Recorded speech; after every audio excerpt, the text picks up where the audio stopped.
Hello and welcome back to the Motivated Mind Zone. I want you to just think for a second. When was the last time you made a great new friend? Or maybe even better, when was the last time you used a piece of English vocabulary that was so perfectly natural, so authentic, Mm. that the native speaker you were talking to just sort of paused and smiled?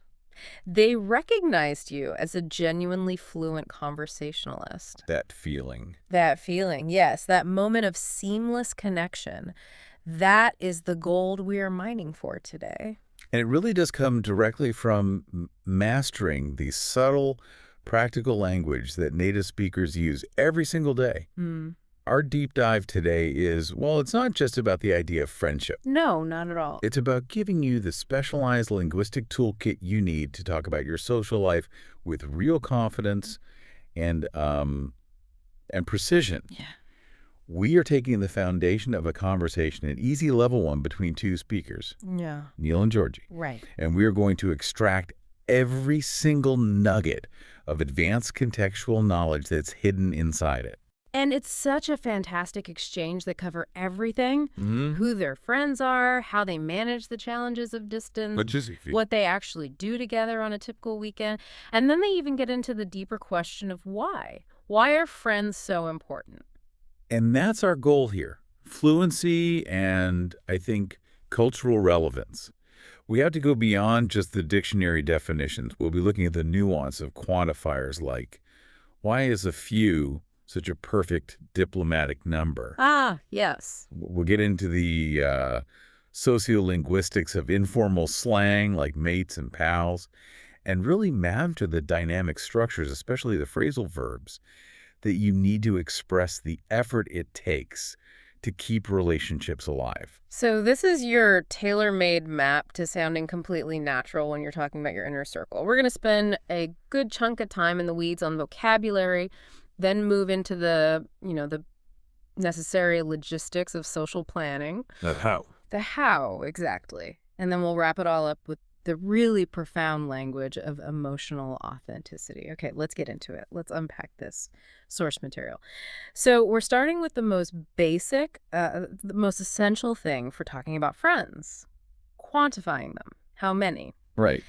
Neil is asked, do you have a lot of friends? And he says, I have quite a few friends. And then Georgie echoes this. She confirms she has quite a lot of friends. And right there, right out of the gate, we get this master class in what we call moderate quantification. That's a great way to put it. It's so crucial for every English speaker because, as you said earlier, we almost never use precise numbers in casual conversations about friends, do we? No, never. It would be so weird. I have 6 friends. Which is not what people do. We rely on these quantifiers to give an approximate scale without, revealing too much or sounding overly blunt. So let's focus really intensely on that phrase, a few. The source material gives us that simple definition. A few means more than 2, but not many. But that simplicity, I think, it hides a really critical linguistic distinction that can often trip learners up. It really can. The confusion is usually between 3 similar sounding things, Mm-hmm. a couple, a few, and then few without the A. Right.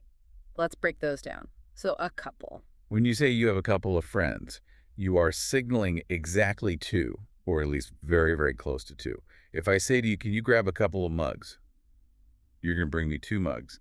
A couple is numerically very tight. Okay, so that's 2. Contrast that with a few. If you use a few, what are you signaling then? You're indicating a small, but a respectable number. If we had to put a number on it, and it's always tricky to do that, you're probably talking about 3, maybe up to 7 or 8. It's a manageable group. And the article, the little word a, is doing so much work there, isn't it? Everything. It's doing all the work. Because the A is what makes this a positive quantity. If you take it away, if you just say, I have few friends, that's a negative statement. It sounds kind of sad. It is sad. It implies a scarcity, a lack. It suggests, I don't have enough friends, and I feel a bit lonely about it. But a few suggests, I have enough. It's a small, good number.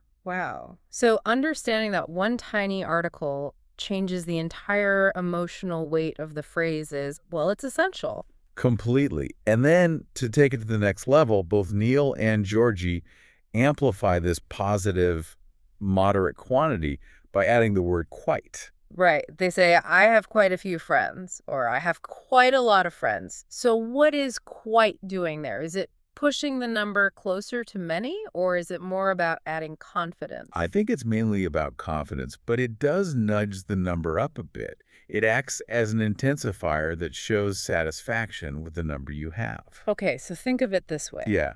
If a few is, say, 3 to 7, then quite a few is maybe 5 to 10, Yeah. maybe even 12. It definitely pushes it towards the higher end of that moderate scale. So it signals, yes, I have a substantial number of friends, and I feel good about it. Exactly. It adds a layer of what I'd call casual confidence. It's not bragging. No, not at all.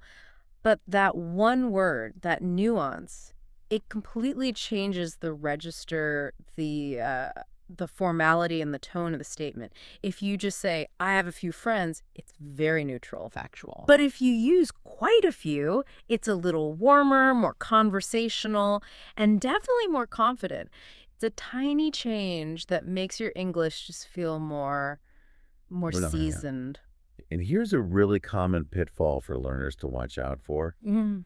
trying to use the word many too often. Mm. If you ask a native speaker, do you have many friends? A lot of the time, they will reflexively downplay the quantity. They'll say something like, oh, just a few close ones, even if they're super social. Right, because many can sound a bit like you're boasting or something. It can. The tendency in English, especially British English, is to sort of default to moderation.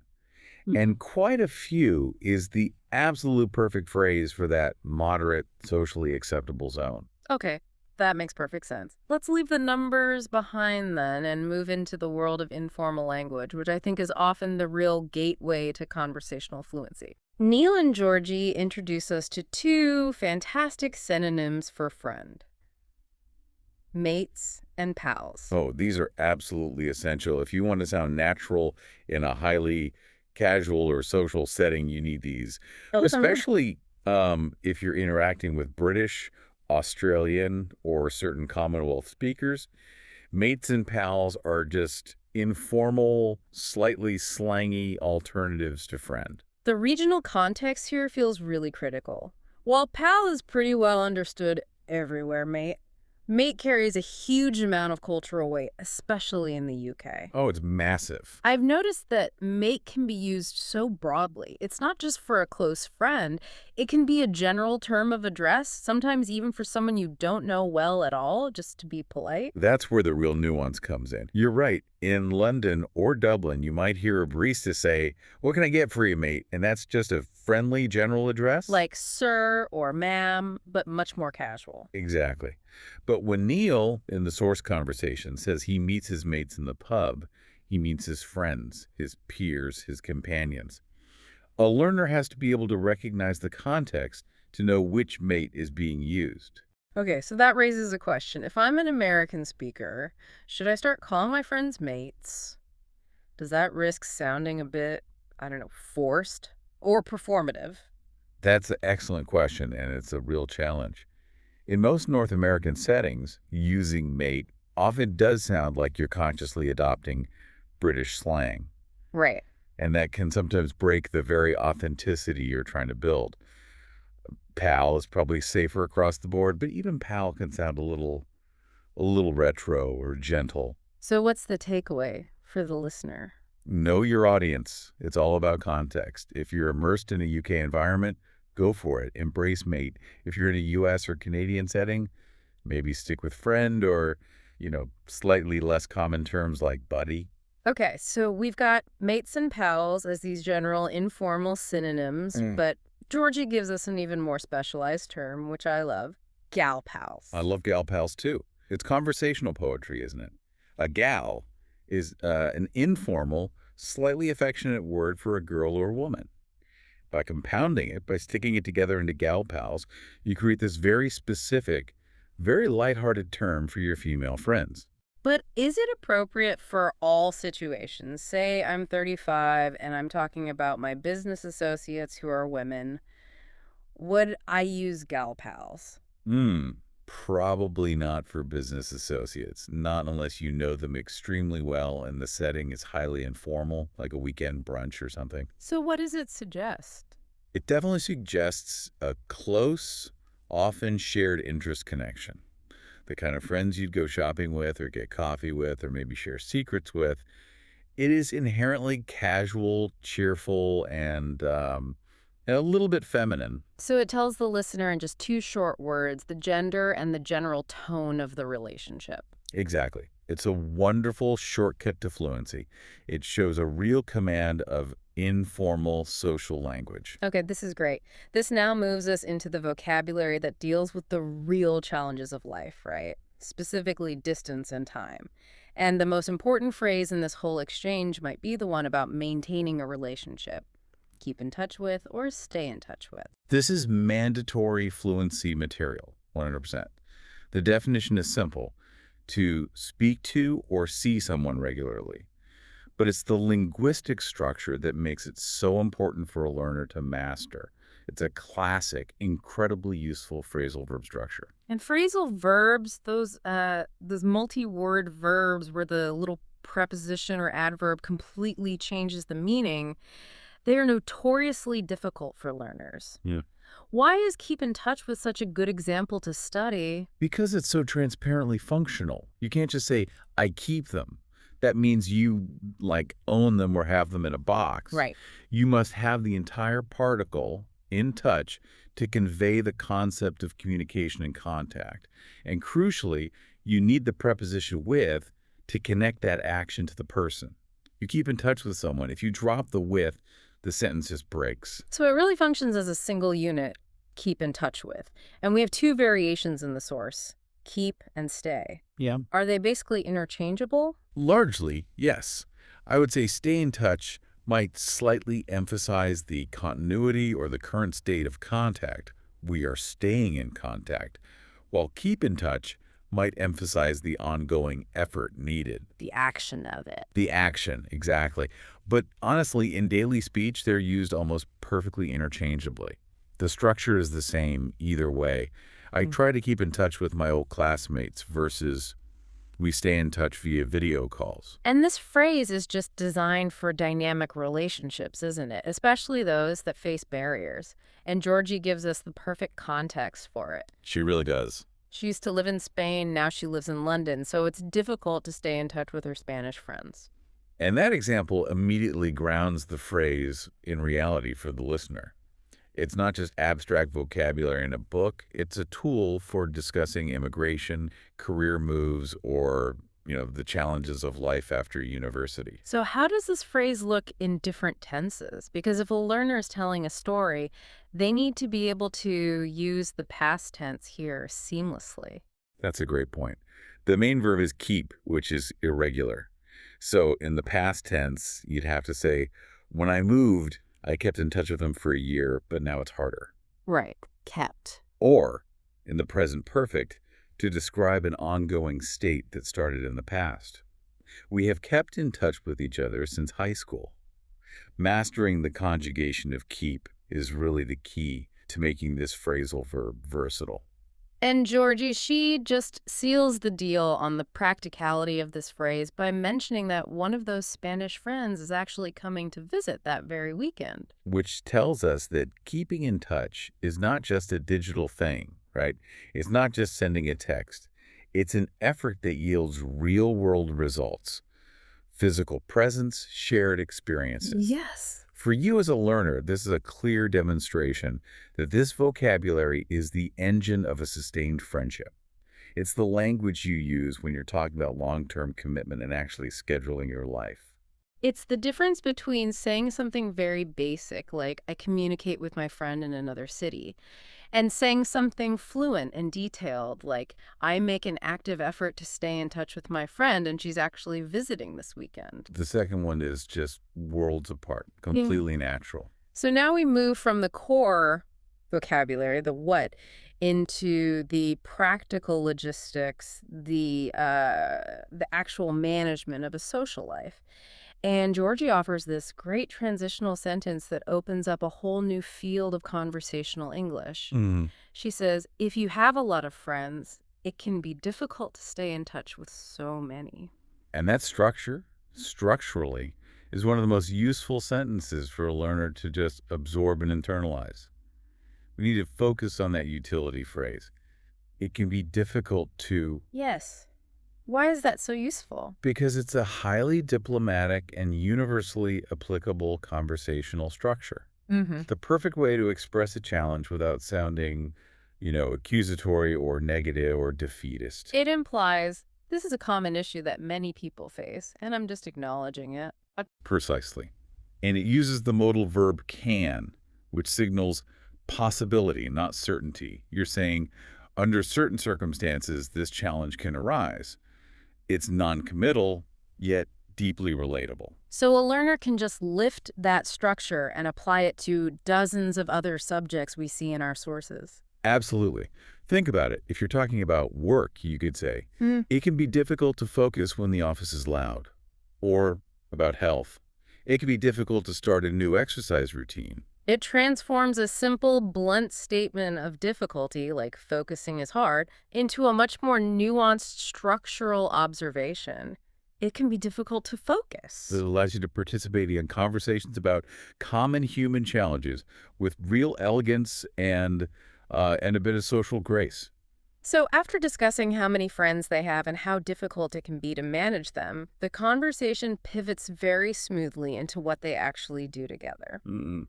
And this gives us our blueprint for how to make plans in English. And these activities, they are the bread and butter of casual English socialization.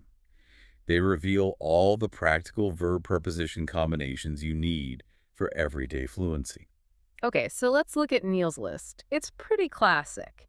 He says he talks to them mainly, meets them in a pub or restaurant, or goes to a sports match sometimes. Let's break down the action verbs there. Notice the specificity of the prepositions. Meet them in a pub or restaurant. While you might sometimes say meet at the location, in suggests meeting inside the establishment. That's a good distinction. And learners should really prioritize mastering these simple, strong action verbs. Meet, talk, go to. Go to a sports match is the standard, simple, clear way to say you're attending any kind of spectator event. Okay, and then Georgie's activities are a little different. Maybe they reflect a different social dynamic or schedule, more daytime activities. She mentions going out for dinner during the week or at the weekends, going for a walk or getting a coffee. And again, we find these key fixed expressions. Go out for dinner. That is the standard phrase for leaving your home to eat socially. We almost never say go for dinner without the out unless we are specifying a location, like go for dinner at John's house. So the out is what signals the social event itself. The out is key. But the real gem here, for me, is the detailed planning structure she uses involving coffee. They move way past the basic, let's get coffee. They do. They combine activities so fluently. Georgie says they get a coffee to take away and then go for a walk around the park. And that specific phrase, get a coffee to take away, is so essential for modern planning, especially in a busy city like London, where Georgie now lives. If a native speaker just suggests getting coffee, the default assumption might be that you'll sit inside for half an hour. So what happens if a learner forgets to add to take away? What's the risk? They create an ambiguity, a small one, but it's there. If you just say, let's get coffee, go for a walk, your friend might assume you're going to sit down and finish your coffee first and then go for the walk. Ah, I see. Adding to take away, where you might hear to go, if you're speaking American English, signals one crucial thing: mobility and efficiency. It says, we are buying something to consume while we are moving. So it's a logistical signal, not just a description of the drink. And then that structure, activity 1 and then activity 2, is just the perfect conversational model for connecting events. It is the most conversational, least formal way to schedule two things in a sequence. It's so much better than trying to use formal sequence adverbs like, subsequently, we will take a walk. Please don't say that. No, just stick to the simple rhythmic structure. We'll do X and then we'll do Y. It's perfect. Okay, so finally, in this logistics section, they discuss their differing approaches to acquiring new friends. And this gives us two beautiful models for expressing personal social philosophies. This contrast between Georgie's focus on what we could call growth and Neil's preference for consistency is just rich with practical, useful phrases. So Georgie's perspective is active, it's opportunistic. She says, I always like making new friends. And she attributes this to starting new hobbies or moving to a different place. She concludes there are always more people and new people to meet. And that provides a complete blueprint for expressing an open social attitude. The phrase, I always like making new friends, is a strong, declarative statement of your personal style. And the reasons she gives are tangible. Starting a new hobby, moving to a different place. A learner can use that entire framework to explain their own social success in a new environment. And then Neil offers the more patient approach, the consistency model. He prefers to focus on his old friends, and he accepts that new friendships happen slowly, and that's okay. And this models a more measured, accepting personality. The key phrase there is a masterpiece of gentle acceptance. I know it's something that happens slowly, and that's okay. It's a great structure. That structure, the acknowledgement of a slow process followed by acceptance, is hugely valuable for learners. You know, if a learner is struggling with the pace of their own language acquisition, they could use that model. I know my English progress is something that happens slowly, and that's okay. Precisely. It's a way of articulating patience in the face of any long-term goal. It's mature, it's realistic, and it's highly relatable. It gives us a necessary counterpoint to Georgie's more energetic, growth-oriented approach. So both models, the enthusiastic growth and the patient consistency, are just excellent tools for discussing your personality and life goals in natural English. We've moved from the numbers of friends to the mechanics of meeting them.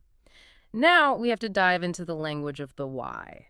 And this is where the conversation really transcends simple vocabulary and dives into the philosophical reason we put in all that effort to stay in touch with our friends.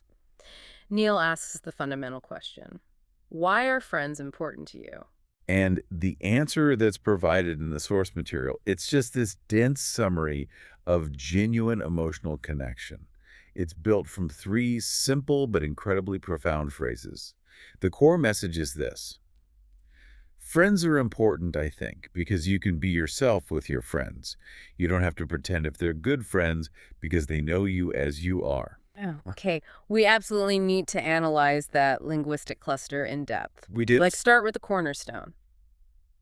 You can be yourself. It's an idiom that's so universally understood, but what does it really entail linguistically?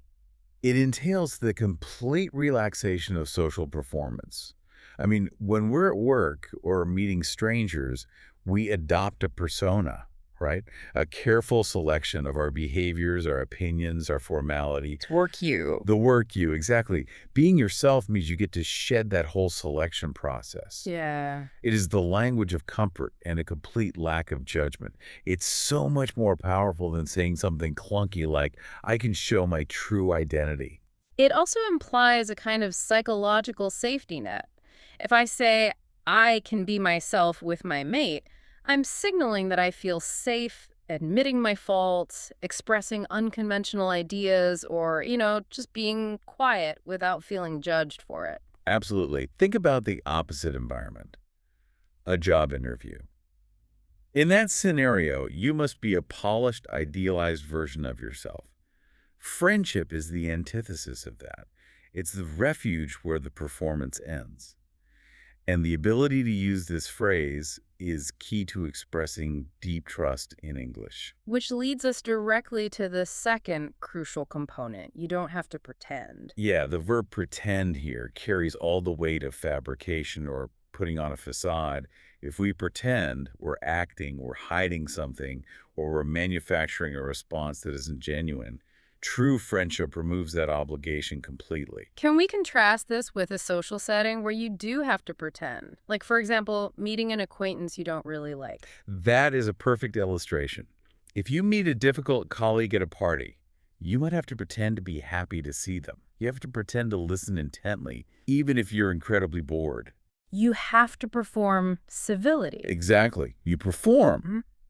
But if your gal pal calls you and she's upset, you don't have to pretend you have infinite time or energy. You can be honest about your capacity, and that honesty is accepted.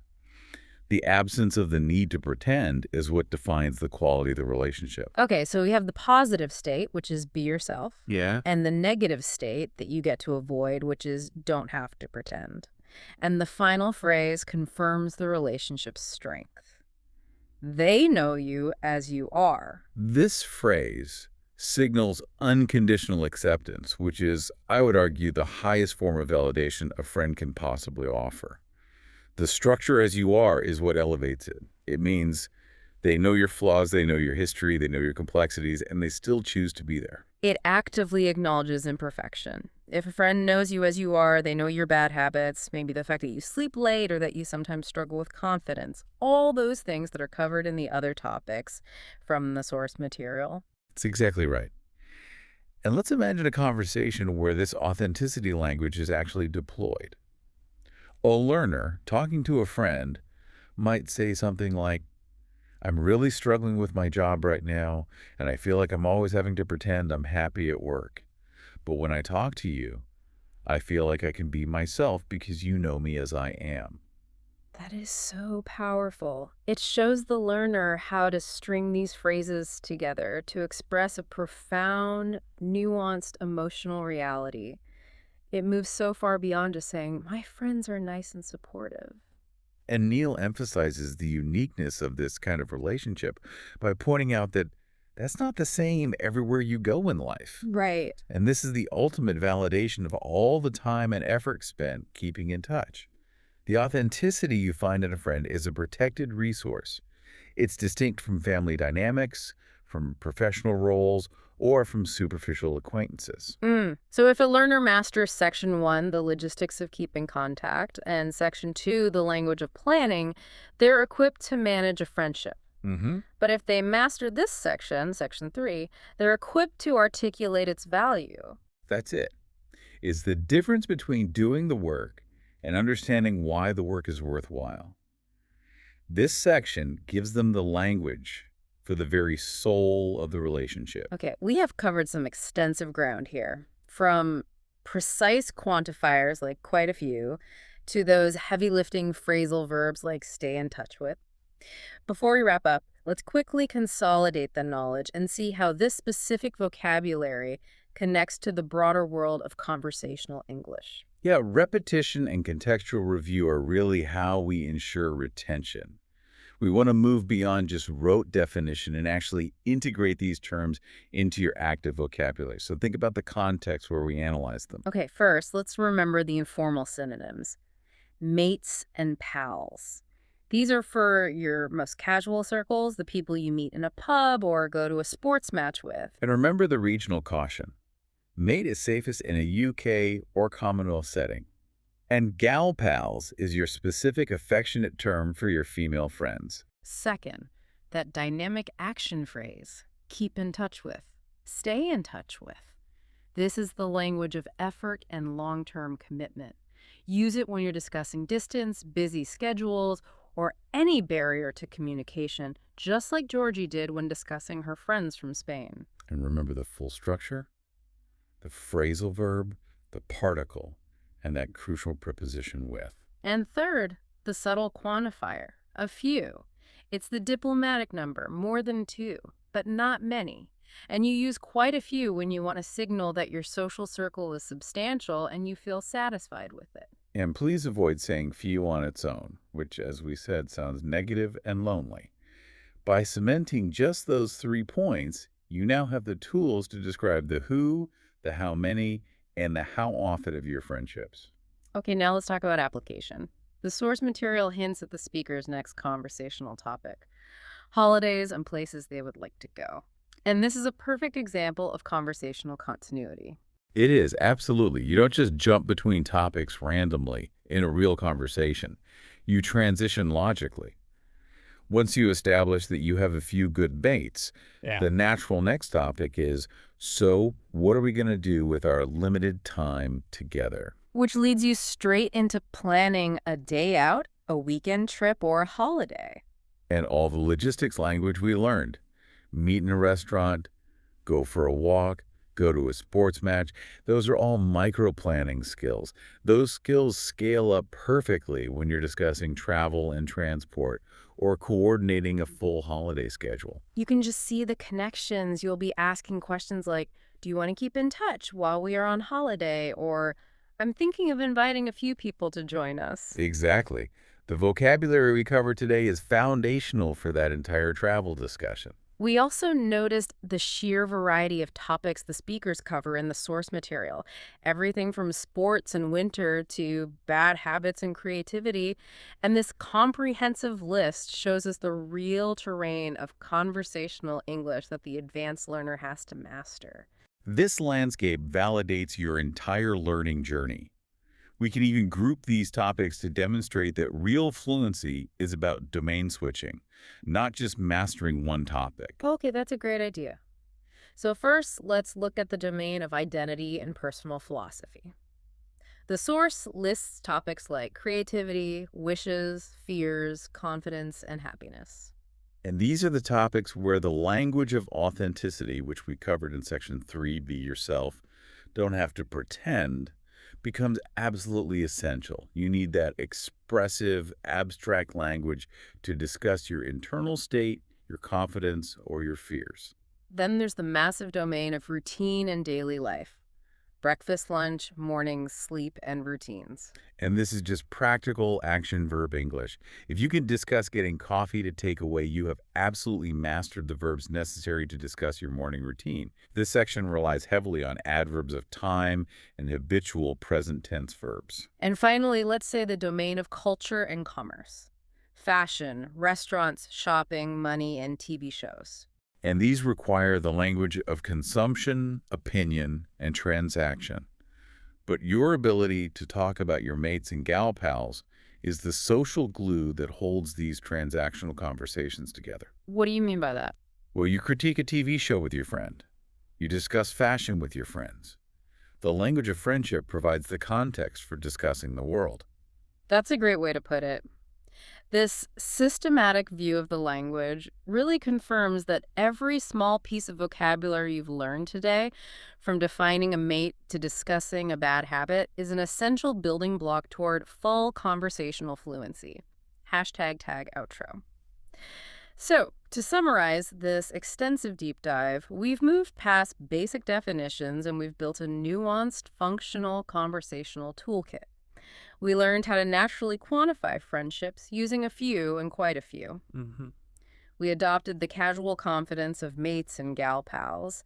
And most crucially, we mastered the dynamic phrasal verb structure of keep, stay in touch with to manage the realities of distance. And we anchored all of that practical language around the most profound concept, authenticity. Right. We isolated those 3 core phrases you need to express this comfort. Be yourself, don't have to pretend, and they know you as you are. That is the language of unconditional acceptance. And that concept of authenticity, I think, serves as our final provocative thought for you. If the true goal of friendship is to find a place where you can be accepted and authentic, then the ultimate goal of language learning should be authentic communication. The ability to express your truest self without a filter. Exactly. So we want to challenge you to take immediate action. Think about which person, one of your a few friends, a mate, or a gal pal, you feel you can truly be yourself with. And then initiate a conversation with that person today entirely in English. Don't wait. Don't wait. If you have been struggling to stay in touch, reach out. If you want to make plans, suggest getting a coffee to take away and talk about that trip you both want to take. Use the language to nourish the relationship.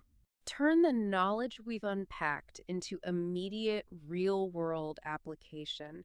That is how you transition from being a motivated learner to a genuinely fluent speaker. Thank you for joining us on this deep dive. Keep learning, keep connecting, and we will catch you next time.